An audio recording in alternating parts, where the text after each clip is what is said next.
Hello and welcome, beloved lovers of life, love, light, and liberation. My name is Naraya, and this is the Seed People Spotlight, where I introduce you to some of the incredible people that are associated with the Turning of the Ages Mystery School. And this particular episode has been in the making for quite a while. And I am absolutely delighted to bring you a very special guest indeed today. A guest I've been wanting on this show, as I said, for a very long time. And now it's finally become reality. Here with me is Lynne Llamas Giamario. Welcome, welcome, welcome, Lynne. Hi. Yeah, And Nara. Lynn is not only an initiated and avidly practicing TOTAMS astrologer, but also a very important inspiration behind the scenes and behind many of the things that our school might get up to. And maybe I would think, just maybe, when you heard her surname, you already guessed why that is so. So, Lynn, without any further ado, why don't we jump right in and you tell us your story of how you are associated with totems, what your life has been and right now is all about, just your story.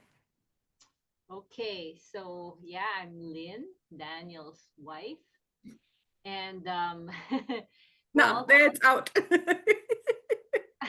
a little about myself. So, I came from a Chinese Filipino family, and I was originally on the path to becoming a businesswoman, a banker. I want to own a hotel and all that because my family comes from lawyer, doctor types and all that.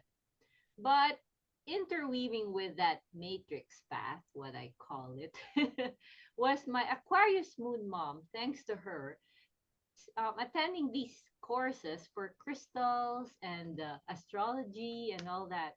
So even as a teenager, I was already kind of exposed to this. So it was like two lives. One was the mathematical, scientific money life.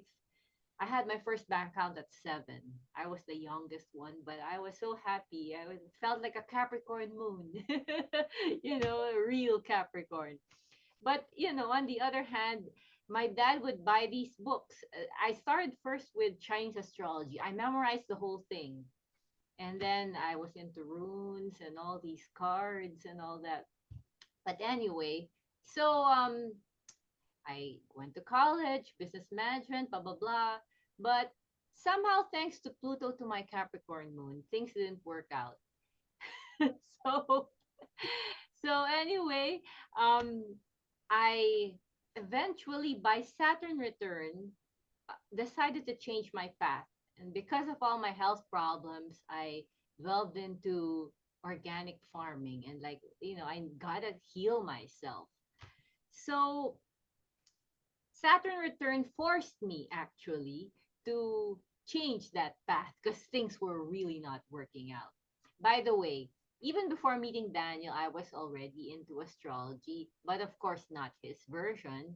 But it was like a guiding force to me. So since I was 14, I was always looking for the soulmate. So in my 20s, I traveled to a lot of countries looking for that guy, talking to the stars and saying, please give me the guy, like, and I would talk to the soul of the guy, hey, let's meet here and all that. But, later when I chatted with Daniel in our first years, I realized I take all credit, Daniel, for finding you. Because apparently he wasn't looking for me. Anyway, later I'll come to get back to that. So anyway, after San return, I decided to volunteer in an organic farm. And this organic farm, wait, there's so many details, but an astrologer in my looking for the guy, I couldn't find the guy having traveled to many countries, Europe, US, and whatever, Asia. I decided to get a reading with this astrologer named Julian Lee. He was a relocational astrologer. And he told me that I would have a higher chance finding the guy in Hawaii. So okay, back to the world map. I decide, okay, I'm gonna plan my life. I have enough money, and I'll go to Hawaii. So among all the islands, I had to choose. I didn't know there were many Hawaiian islands, at first. and and I was into runes. So this guy named Ralph Bloom apparently lived in Maui. So I decided, okay, I'll go there and I'll get to meet the author of my runes book. And also, I wanted to volunteer in the Boo Boo Zoo to take care of these abandoned animals. So therefore, the place that I chose was near the house of that guy. And and in that house where I eventually, traveled to, I stayed for 3 months. There was a library there with Daniel's handbook. So I really liked the book. I read the whole thing, and I photocopied the whole book. I think in the US it's not allowed, but anyway, I sneaked it in the photocopy machine. But anyway, so I I because I was after this surfer dude, I eventually got a reading with Daniel because I want to understand what was happening. So, and then I kept on asking Daniel these questions even after my first session in Maui. And then on the phone, I was back in the Philippines. He said, you're so interested in this astrology. Why don't you attend one of my courses? So back in the Philippines, okay, I decided, okay, I guess I'll go to Arizona and see the Grand Canyon. Stuff like that. So I did. The next year, this was 2011, only to find out it was too dry for me. But anyway, no regrets. I attended the course, I loved it, and I met the surfer dude. But anyway, um,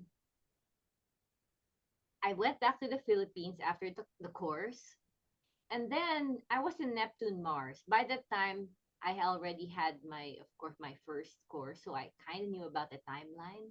I was in Neptune to Mars. And on that very last day of that cycle, I had a dream that it was Daniel and not the surfer dude. And it's like Daniel's soul spoke to me.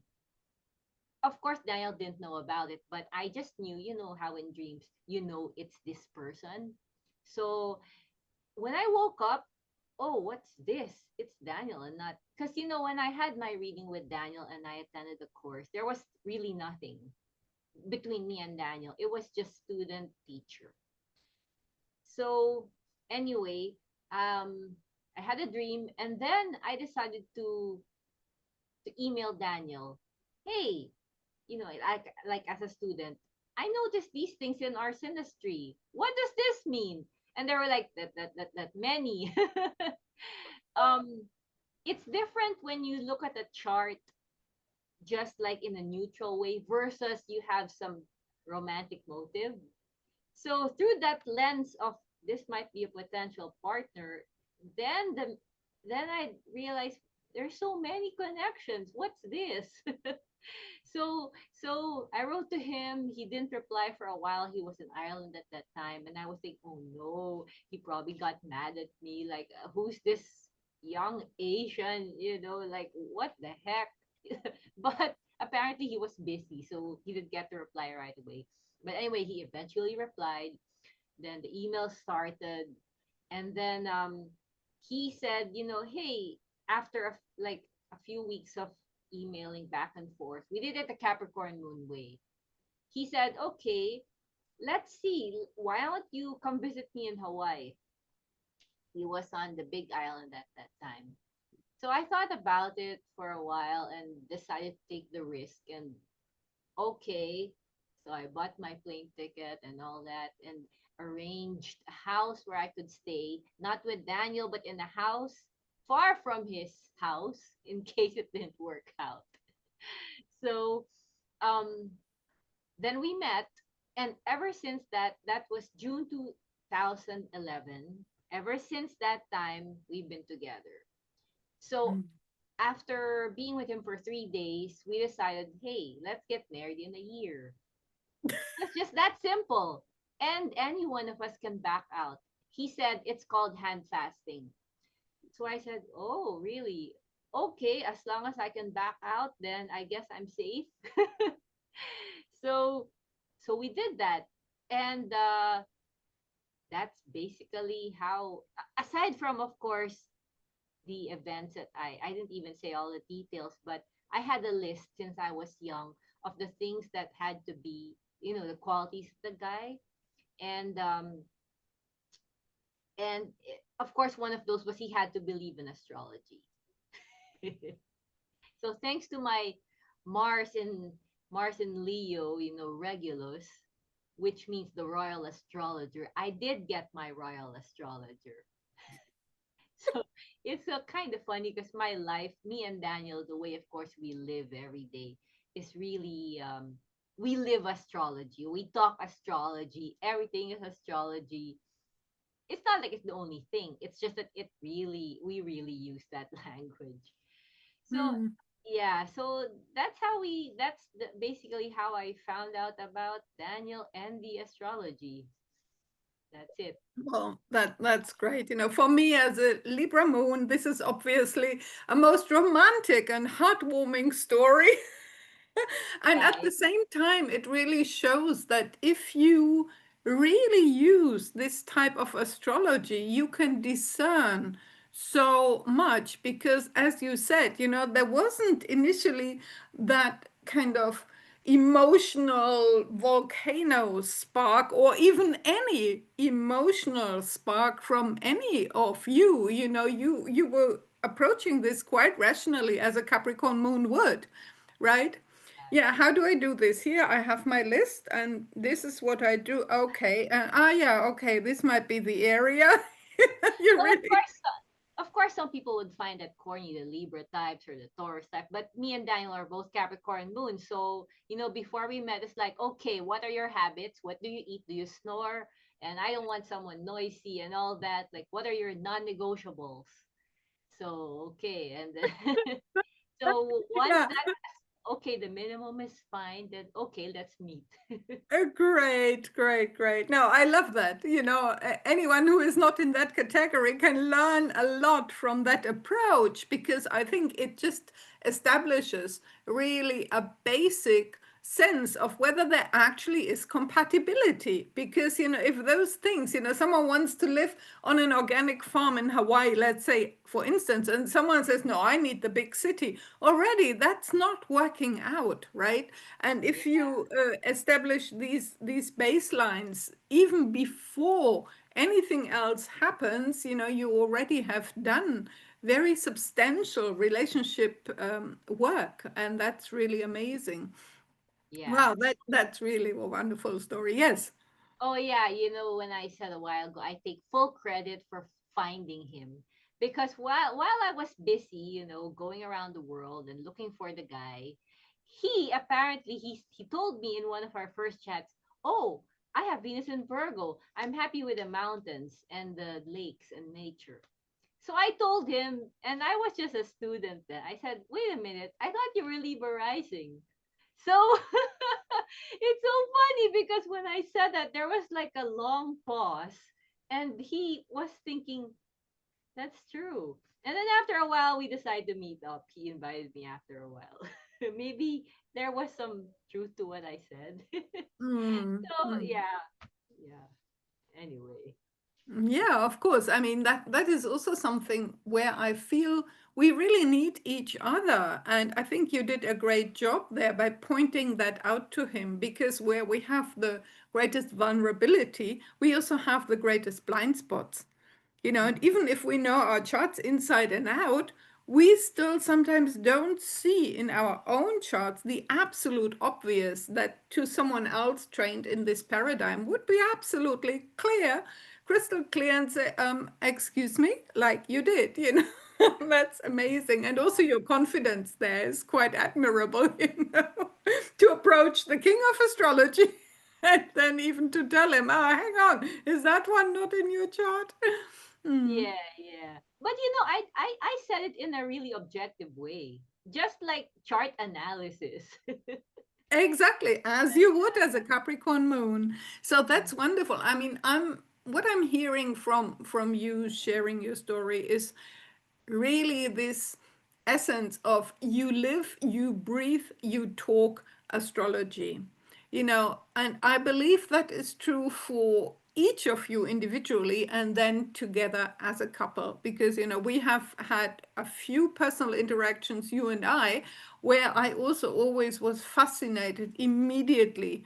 You were having the background astrological interpretation. It was present for you, and you could immediately pull that out of your system. So you're definitely one who is, as you're sitting so close to the source, has also become a source, right? And whilst we don't see much of you publicly in the school, unfortunately to me, Well, anyway, I'm um, behind the wall. I'm behind usually. exactly, exactly. That is, I think, such an important thing also to know for people who are interested into our school. This is not just a king of Australia, and I might just jokingly call it that, but Daniel is.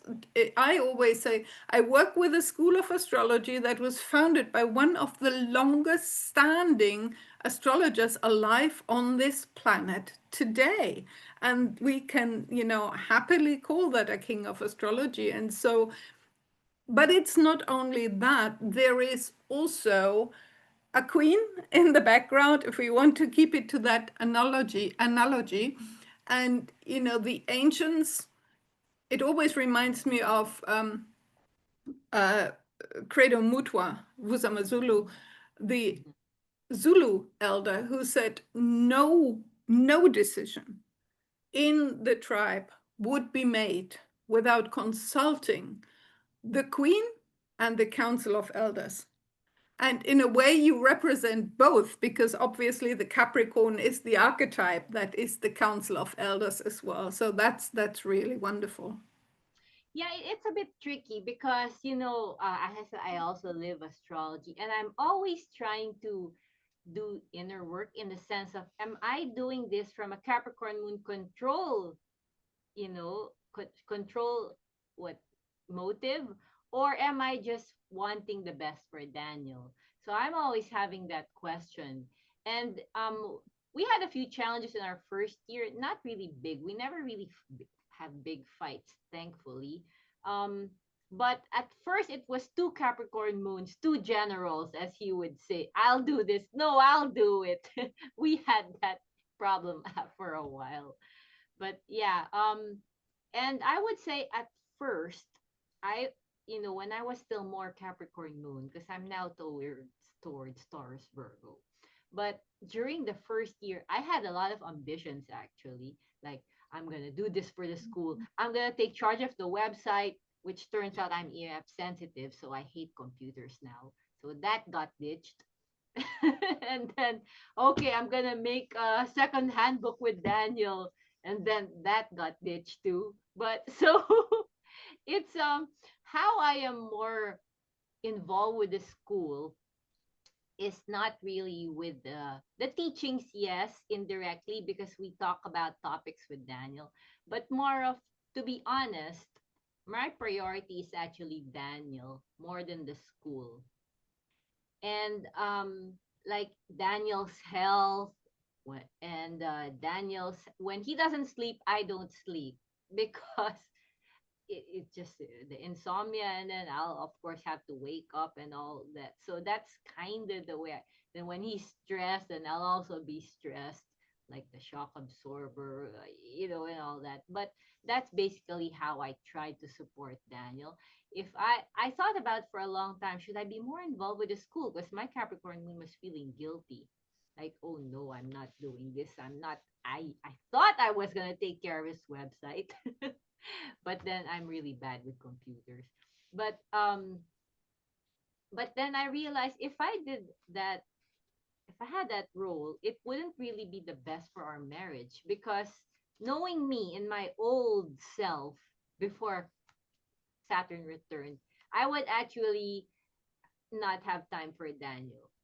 But I realized no, he's okay. I'll support him. He's Libra rising, and since I'm practicing Pisces, I might as well muster all my Pisces and Libra in my chart and just focus it on Daniel. That's kind of what's Yeah, happening. no, that's wonderful. So is Pisces your rising sign, if I may ask? Oh yes, I'm Virgo rising, but Pisces Virgo geometry rising. Virgo tribe. Yeah, yeah, I yeah. got to practice a few times, especially when he broke his knee. That was actually a funny story. But anyway, because I had to push him in the wheelchair. He was very heavy. I had a hard time there, but I did practice my Pisces there for a few months.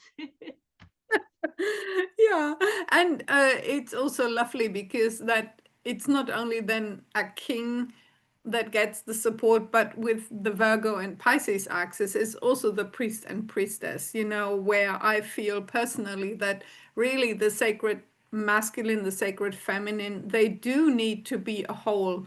If any one of them appears too isolated on the world stage, there's always an imbalance. And if the other, even in the, and especially I feel in the outer manifestation of course, we have a whole course that teaches people how to integrate that within ourselves so we don't project certain things to the outside partner or intended partner or dreamt of partner.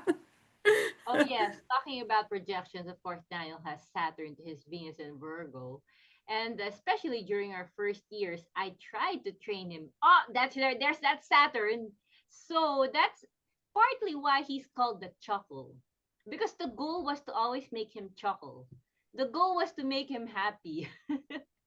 And I call him the loved one because believe it or not, during the first years, like, oh really, you love me? Oh really, I'm cute? And I'm telling him, what did your exes do to you? Because apparently they called him the beast. And I'm like, no, Ouch. we're changing that. You're now the chuckle. He Oh, hates that hurts. I'm that. Pisces rising. That's really painful, and I'm in a very sensitive, on a very sensitive journey right now. I really literally feel the pain and the harshness of just Mm. simple things, extreme in my own body, and that just whoa, whoa, ouchie. Yeah, so now after like we've been together for what, like 13, 14 years, he's now happily the chuckle. Even though he hates Wonderful. that word, but he says, no, don't. It's so Mm. embarrassing that I tell him, no, your friends will find it cute. No, I really love this revelations from behind the scenes. That's really wonderful.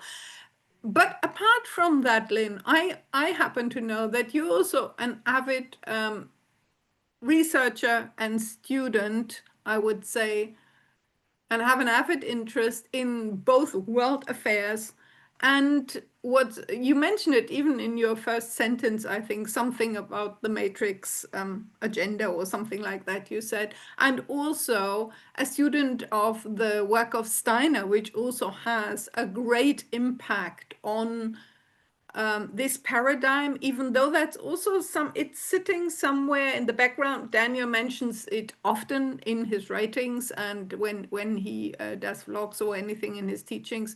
But on you individually as well, would you want to share anything about any of those two topics? Yeah, I'm actually kind of Daniel's Steiner pusher because Daniel's so busy always researching his astrology, right? So how I think I contribute to him is I read the Steiner stuff and tell him, hey, look at this passage. So I always look for things that might be helpful to the school because how they complement each other, the Steiner teachings and the Totems teachings. So there, that's how, because with Steiner he has 300 books. There's no time for both. Daniel's always researching, so I have to kind of like the cliff notes for Daniel, and then if he's interested, then he'll read the longer passage. That's how I Yeah, so I was telling Daniel, Daniel actually has two rivals. If they were all the three of them alive, I wouldn't know who to choose. So it's Daniel Steiner and Sergei Prokofiev. But the other two are dead, so at least it's safe there. Lucky for him. That is a good chuckle. No, I love your sense of humor, Lynn. That is fantastic. Mm. Yeah. Well, I have high standards, so Daniel should take it as a compliment. Oh, absolutely. Absolutely. And there's a question that I ask really almost everyone who is on this show with me, and that is of all the teachings of the turning of the ages astrology or shamanic astrology, this paradigm, are there any that somehow have contributed to your life the most or that you find the most important? I mean, they obviously all blend into one wonderful, complex paradigm, but sometimes one stands out, and you've already mentioned a couple of them. Yeah, yeah. Actually, I would say I really like the timeline because I met Daniel when I was 30 years old. Now I'm 46. It has really helped me because it has really helped me live my life in the sense of doing it in a conscious way. So during Pluto square, Saturn, and all that, it really helped me in the sense that I'm going to participate in the cycle rather than be at the effect of it. And then that also helped my brothers because, one is like, hey, I told him, you're not, in the Philippines, you kind of have to have kids. You're useless if you don't. But I told him, wait a minute, you're Sag Aquarius. You're not required to have kids. It really like, oh wow. So I saved him in Mm, that sense. mm. So yeah, the archetypes and the timeline are really my favorites. Yeah, whereas part three, the synastry has brought you Oh, brought you close. No, but it's great that you're mentioning those two. I totally relate as well. well, of course, the synastry, yes. Actually, we do use it all the time. And we find that for me and Daniel, the healers that we like are also Capricorn moons. So when we get employees choose who to do this or that, we look at the chart. But of course, being human, not exempt from life. Mm, Sometimes we don't follow it, but that's when we have the problems, honestly. mm. And Well, I Daniel, hope I still remain the exemption from that because I have no Capricorn in my chart, none. And I've been working for the school now for like 3 years, so I'm wondering about it myself. But yeah, no, no, I totally get that. You really have to look at it so that the whole team also somehow makes a whole that is functional. no, not you don't need Capricorn. All the signs have their contributions actually, so Yeah, true. problem with that. Yeah, yeah, yeah. Mm. It's just funny how that's the way we think. And sometimes when remember that girl? Oh yeah, the Cancer Moon. More than the name. Don't let them hear that. No, but it makes a lot of sense because I'm also seeing, how this paradigm has really helped me, especially and particularly, obviously, understanding myself and navigating my life in a much better way is the paramount always. But for me, particularly in understanding my children, some of their traits and pathways have been mysteries to me, which I didn't even know that they were mysteries. But then once I could relate to their chart, oh, it literally was like, the bulbs coming on, the lights coming on, and I can support them and love them in a way I could not before. And I really love that aspect of it in all ways. And whilst none of them is a believer in astrology, but I can still, relate to them. Hey, there's this thing coming up for you, and you might just want to be aware of this, that, or the other, and they happily take those kinds of hints, Yeah. which is great. And now, if we still want to take a few moments, I really would like you to go a little bit in the background of the matrix as well. Because obviously, this school is not called the turning of the ages mystery school for no reason. We are in absolutely unprecedented times. The school, Daniel, have been speaking, writing, blogging, doing anything about it for quite a while now. And I know that that is also something that you are looking into, living into, leaning into a lot. And what does that mean for you?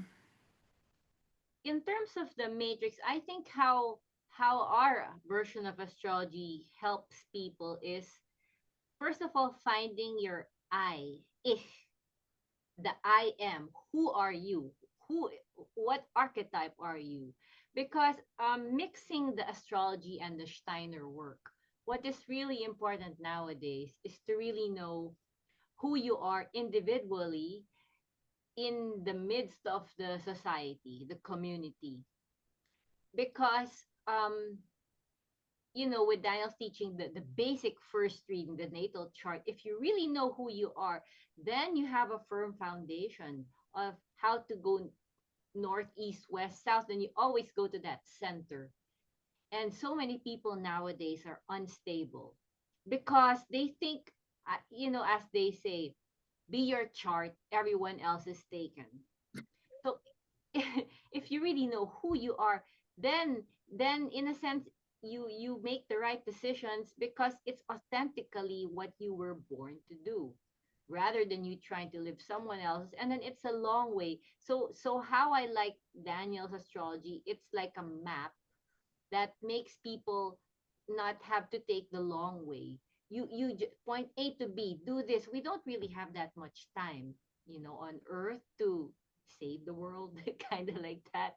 So you might as well do it the most efficient way with the guide of the astrology. And yeah, plus knowing that because the matrix thing, the goal of course is the hive mind, and that is exactly what we're preventing. We don't want hive mind people in our school.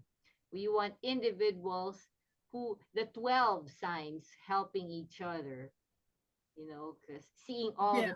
12 angles. Absolutely. And those who want to dive deeper into that and really learn to live from that place. I loved, absolutely loved what you just said, be your chart. Everyone else is taken.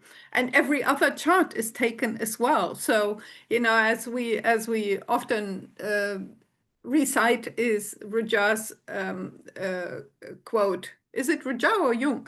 If you are not living your purpose, there's a hole in the universe where you were meant to be. I can't even recall, but it's a lovely thing, and that's really the case. So what I also love about that is that whilst we ideally want to be aware of what's going on in the outer world, even though, even with the most discernment right now, it's very difficult to figure out what's true and what's not true. But what will always be true is our chart. And that is where we have control over the outer events. We have none, right? Absolutely no control over what's happening in the world. But as you say, the way to save the world is to embody our charts as well as we can. And that is a lifelong journey. It's a fun journey. It's a wonderful journey that for each archetype, again, or each person with their chart is so very different, but always fascinating and always ultimately really worth going for, you know. Mm-hmm. And Yeah. that's really what I love. Of, Good, wonderful. of course, based on Steiner teachings, it's a longer explanation why you need to have that I. From group consciousness to the I to being an angel again. It's a long but you need to be an individual I, not like a group consciousness type of angel. Yeah, exactly. Because these are the times we're in. In other times, on the very large timeline, maybe of humanity, of Earth, maybe even of our galaxy and beyond, there are other phases where the consciousness, the focus of consciousness is in a very different placement, let's say, where it is group consciousness, where the I is not as important as it is now. But right now, this sense of individuation is what is required for us, as you say, in order to not be swallowed up or swept up into the hive mind. And that really is what's coming for us at us, really, in very harsh and very direct and very specific ways right now at this time. Yeah. Another thing, Okay. like Daniel likes to inject current events, especially US politics and all that. We should all give him credit because he spent so much time researching this, and I'm already fed up. Like it's actually the whole day here in our house, news, news, news. And for me, I'm Mercury in Pisces. Like I'm tired of that. I just want celestial stuff. But then Daniel's Mercury in Scorpio, like he's fine with heavy stuff.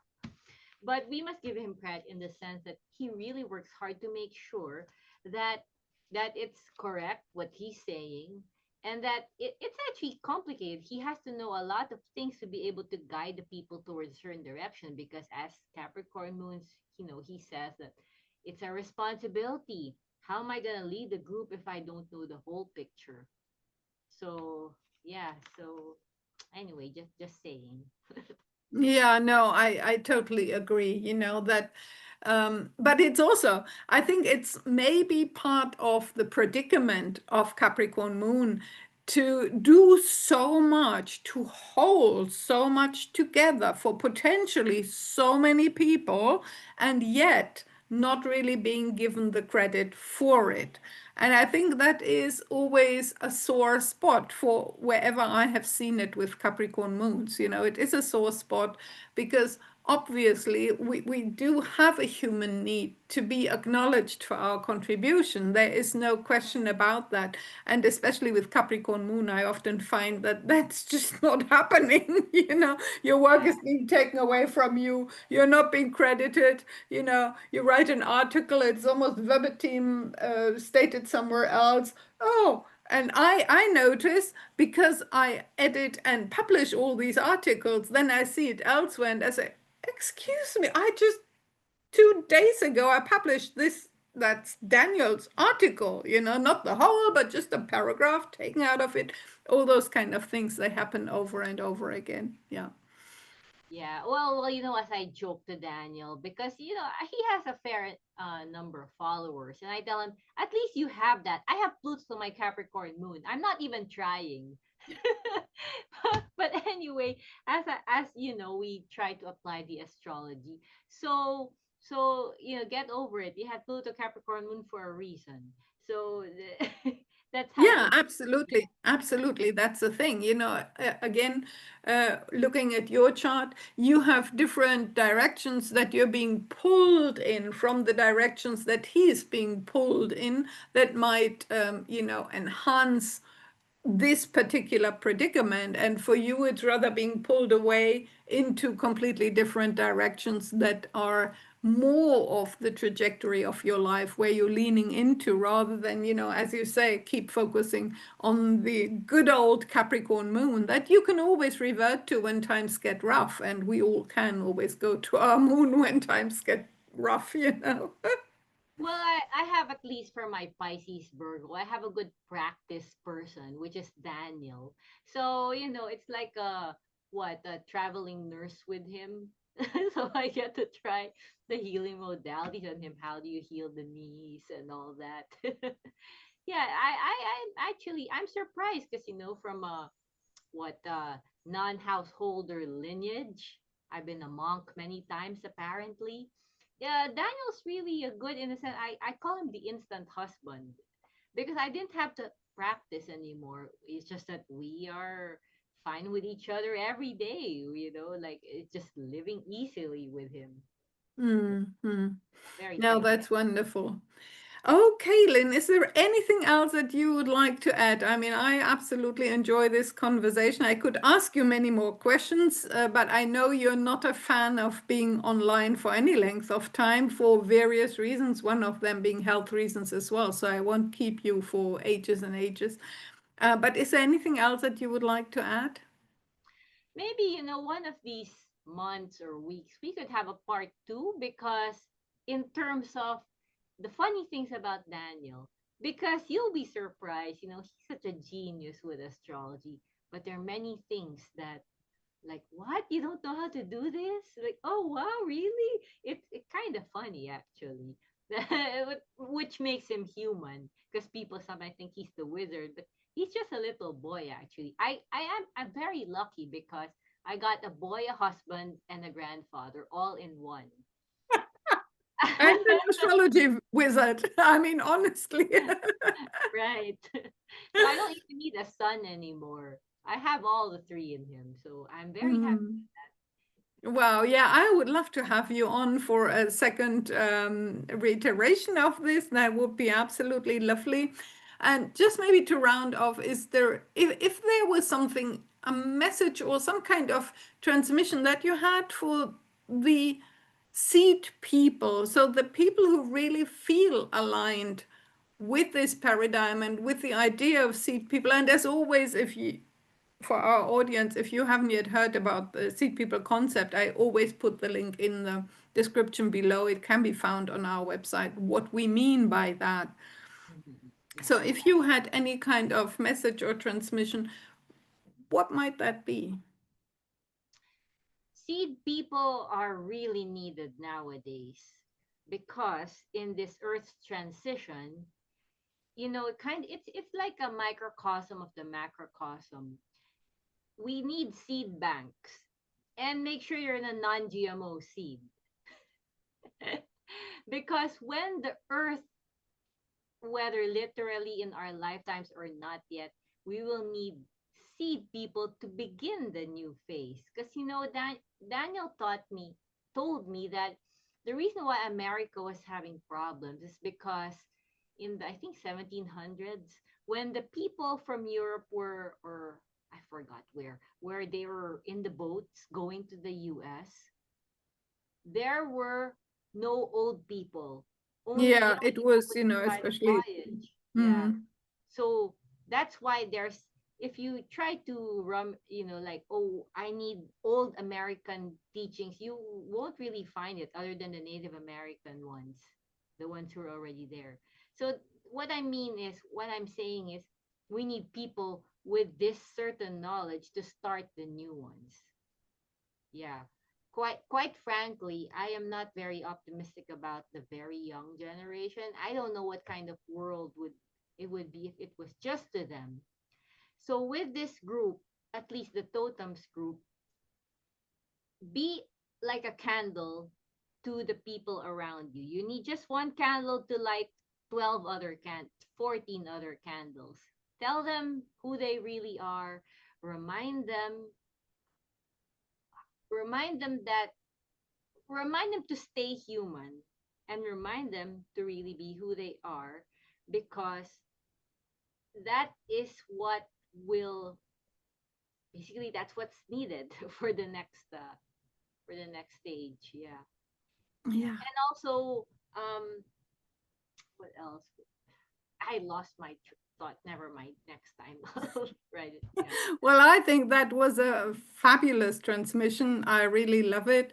It is something that basically it's needed always and now more than ever before. That's Mhm. how I feel about this as well. So, Lynn, thank you so much. I look forward to whenever part two of this is going to manifest. And with that, we want to say thank you to anyone who is ever watching this.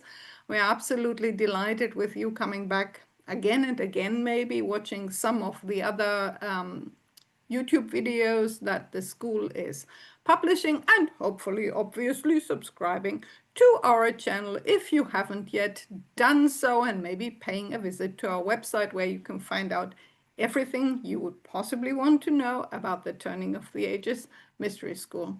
So, Lynn, again, thanks a lot and bye for now.